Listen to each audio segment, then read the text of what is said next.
see something that looks like it might be an interesting picture, try taking it a few different ways. You never know what you'll get.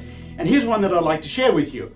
My wife and I, a few years ago, decided that we would celebrate our anniversary at a resort in the desert. It was lovely out there. We had warm breezes, palm trees, ponds, lakes, little waterfalls, wildlife like this little turtle here, snow-capped mountains in the background. It was just great. And this is the picture that I took. You can see the little turtle coming across there, but it's kind of a flat picture. It doesn't really say much. So I thought, let me try something different. So I walked right up to the turtle, lay down on the ground beside. I mean, it's not as if the turtle's going to run away. And I tried a vertical shot, and I wanted to include palm trees, and I wanted to get the snow-capped mountains, and this is it. You've got turtle here, which is really close, the subject of the picture. You've got the vertical elements of the palm trees, and in the background you can see the snow-capped mountains, and it almost looks as if the turtle's saying that if he tries hard enough, he's going to make it to the top of the mountain.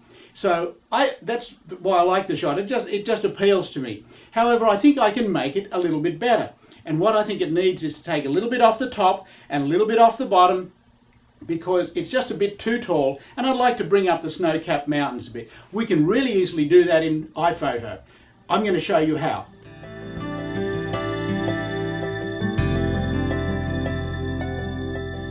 And here we are with the 4 images that I took of the turtle. Let's just go through them and I'll show you why I picked the one that I did.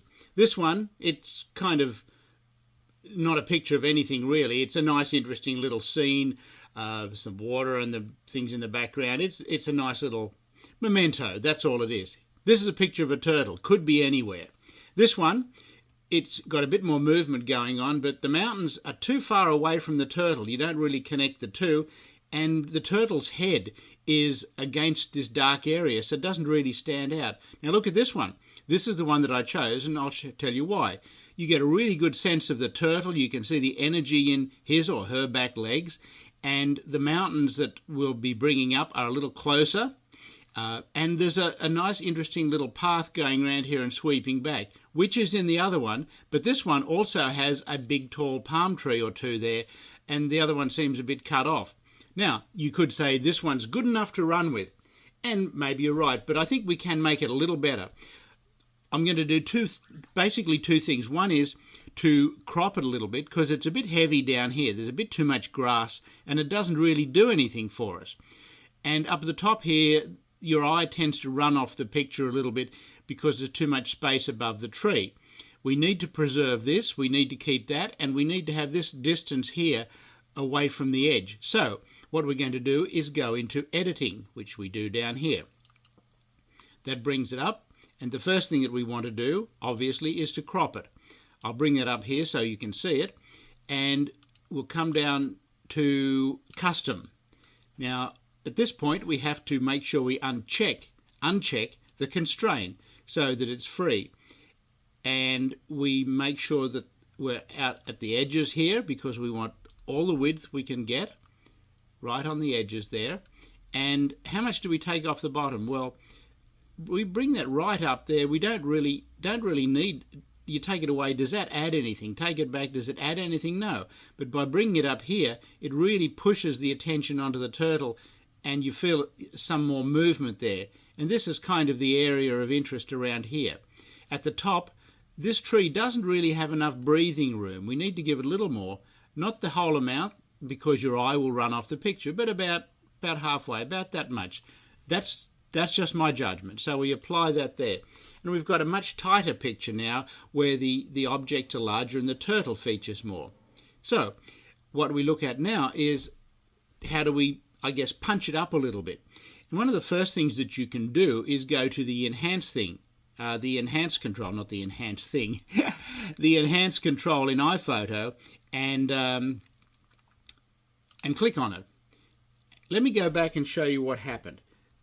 That's before and that's after. You see how it put a little bit more color in here, a little bit more contrast there, but at the same time it washed out some of the details in the snow. So we're going to have to recover that. To do this, we go into the adjust panel, which we have here.